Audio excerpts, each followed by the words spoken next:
శ్రావణ మంగళవారంలో చేసేటటువంటి వ్రత కథ గురించి, మంగళగౌరి వ్రత కథ గురించి తెలుసుకున్నాం. మరి వ్రత విధానం ఎలా ఆచరించాలి, ఎవరు ఆచరించాలి అన్నటువంటిది తెలుసుకుంటే అమ్మవారి కృప మన పైన చాలా ఉంటుంది. ఈ వ్రతము వివాహమైనటువంటి కొత్తల్లో 5 సంవత్సరాల పాటు నోచుకోవాలి. ఏ కారణం చేత మొదటి సంవత్సరం మంగళవారం కుదరకపోయినప్పటికీ ఇంకా ఆ సంవత్సరం పనికిరాదు. 2వ సంవత్సరం కాకుండా 3వ సంవత్సరం నుంచి ఈ వ్రతాన్ని మొదలు పెట్టాల్సి ఉంటుంది. దీనికి ముందుగా 5 జ్యోతులు చేసుకోవాలి. జ్యోతులు చేసేటప్పుడు ఏం చేయాలి? బియ్యం పిండి బెల్లం కలిపి చిన్న చిన్నగా జ్యోతుల్లాగా చేసి దానిలో ఆవు నెయ్యి పొయ్యాలి. ఆవు నెయ్యి పోసి దానిలో పువ్వొత్తులు వేసి కొంచెం నానబెడితే జ్యోతి చాలా బాగా వచ్చి కాటుక బాగా పడుతుంది. అలా జ్యోతులు తయారు చేసుకున్న తర్వాత చలివిడి నివేదన చేయాలి అమ్మవారికి. కడుపు చలవ. వివాహం చేసేదే ఎందుకు? సంతానం కోసం.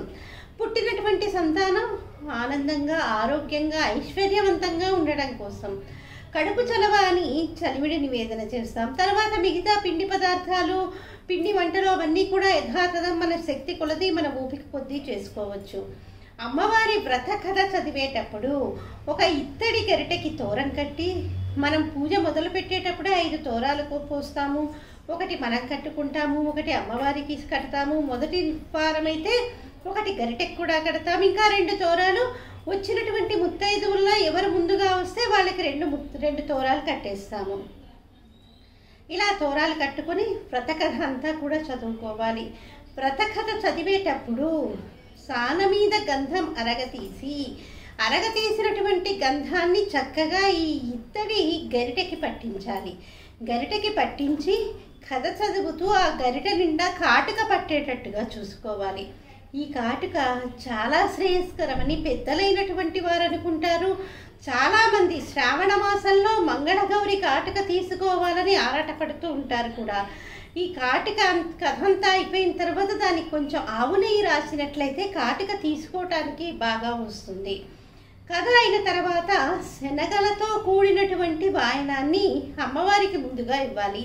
శనగలు, తమలపాకులు, వక్క, అరటిపళ్ళు ఇచ్చి అమ్మవారికి మనము వాయనం ఇవ్వాలి. తర్వాత 5 ముత్తైదువులు. 5 ముత్తైదువులు అన్నది ఏంటంటే ఇంటి ఆనవాయితీని బట్టి ఉంటుంది.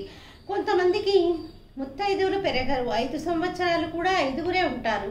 కొన్ని ప్రాంతాల వారికి ముత్తైదువులు పెరుగుతూ ఉంటారు. మొదటి సంవత్సరం 5 ముత్తైదువులకి మనం వాయనం ఇస్తే 2వ సంవత్సరం 10 మంది, అలాగే 3వ సంవత్సరం 15 మంది, 4వ సంవత్సరం 20 మంది, 5వ సంవత్సరం వచ్చేసరికి 25 మంది. ఇలా ముత్తైదువులు పెరుగుతూ ఉంటారు. కొంతమందికి పెరగరు. ప్రతి సంవత్సరం కూడా 5 ముత్తైదువులే ఉంటారు. ఏ కారణం చేతైనా ఏదైనా శుభకార్యం వచ్చినా, లేకపోతే ఏదైనా అశౌచం వచ్చినా, లేకపోతే ఆడవాళ్ళకి వచ్చేటటువంటి ఇబ్బందులు వచ్చి ఏ వారమైనా మనం నోము నోచుకోనట్లయితే ఆ వారం బదులు ఇంకొక 5గురికి మనము ముత్తైదువులకు ఎక్కువగా వాయనం ఇస్తే కనుక ఆ క్రితం వారం చేసినటువంటి ఫలితం కూడా మన ఖాతాలోకి వస్తుంది. వ్రతమంతా నోచుకున్న తర్వాత ముత్తైదువుని పిలిచి చక్కగా ఆవిడికి పసుపు రాసి, వచ్చింది సాక్షాత్ గౌరీదేవే అన్నటువంటి భావన మీ మనసులో ఖచ్చితంగా ఉండాలి. ఇంత నోము నోచుకుంది ఎందుకు? మనం ఎందుకు నోచుకున్నాం? భర్త యొక్క ఆరోగ్యం కోసం, ఆయన యొక్క ఆయుష్ కోసం, ఆయన యొక్క ఐశ్వర్యం కోసం, ఆయన యొక్క వృత్తి కోసం, ఆయన యొక్క క్షేమం కోసం, వీటన్నిటితో కూడుకున్నటువంటి కుటుంబ క్షేమం కోసం నోచుకున్నాం. కాబట్టి శుచిగా, శౌచంగా, మనస్ఫూర్తిగా వచ్చింది గౌరీదేవే అన్నటువంటి భావనతోటి చక్కగా బొట్టు పెట్టి పసుపు రాసి ఆవిడకి తోరం కట్టి కాటుక ఇచ్చి వాయనం ఇవ్వాలి. వాయనం ఇచ్చేటప్పుడు ఇస్తినమ్మ వాయనమని ఇచ్చేవాళ్ళంటే పుచ్చుకొంటినమ్మ వాయనమని ఎదుటి వాళ్ళు అంటారు. 3 సార్లు అనాలి. మన సనాతన ధర్మంలో ఏది 3 సార్లు అన్నప్పటికీ కూడా అది సత్యం. తర్వాత ఇస్తున్నటువంటి వాళ్ళు నా వాయనం పుచ్చుకున్నది ఎవరు అని అడుగుతారు. వెంటనే ఆవిడ ఎదుటిగా కూర్చున్నటువంటి ముత్తైదువ సాక్షాత్ గౌరీ స్వరూపిణి ఏం చెప్తుంది? నేనే మంగళగౌరిని అని చెప్తుంది. ఇది 3 సార్లు అంటాం. తర్వాత కోరితినమ్మ వరం అని ఇస్తున్నటువంటి అమ్మాయి అడుగుతుంది.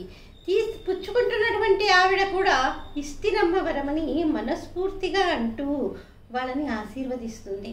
ముత్తైదువుగా మనం పిలిచేటటువంటి వాళ్ళని కూడా మన క్షేమం కోరుకునే వాళ్ళు, మన అభివృద్ధి కాంక్షించే వాళ్ళు కొంచెం పెద్దవారిని ఎంచుకుంటే వారికి ఆశీర్వచనం తెలుస్తుంది, ఈ వ్రత విధానం తెలుస్తుంది. కాబట్టి మనకి ఆ యొక్క ఆశీర్వచన ఫలితం పూర్తిగా అందుతుంది. అలాగే కొంతమందికి అయ్యో ఇంత చక్కగా ఉందే వ్రతం, మేము నోచుకుందాం అనుకుంటున్నాము, మా ఇంట్లో ఆనవాయితీ ఉందో లేదో అనుకుంటే దీనికి ఆనవాయితీతో సంబంధం లేదమ్మా. ఈ వాయినాలు అవి లేకుండా అందరూ కూడా గౌరీ పూజ చేసుకోవచ్చు. అలాగా వ్రత కథను అనుసరించి చేసుకోవాలంటే మీ ఇంట్లో పెద్దల అనుమతి తీసుకోండి. పెద్దల అనుమతి తీసుకోకుండా ఏ కార్యక్రమం ఇలాంటి విశేషమైనటువంటి పూజలు చేయకూడదు. కాబట్టి మీ ఇంట్లో మీ అత్తగారి వాళ్ళ యొక్క అనుమతి తీసుకొని, మళ్ళీ పుట్టింటి వారి అనుమతి కాదు సుమా, అత్తవారింట్లో ఎవరైతే పెద్దలు ఉన్నారో అత్తగారిని మామగారిని కనుక్కొని ఈ వ్రతాన్ని ప్రారంభించండి. కాబట్టి ఇలాంటి వ్రతాన్ని మనం మనస్ఫూర్తిగా ఆచరించి ఆ గౌరీదేవి యొక్క కృపకి మనందరం కూడా పాత్రలమవుదాం.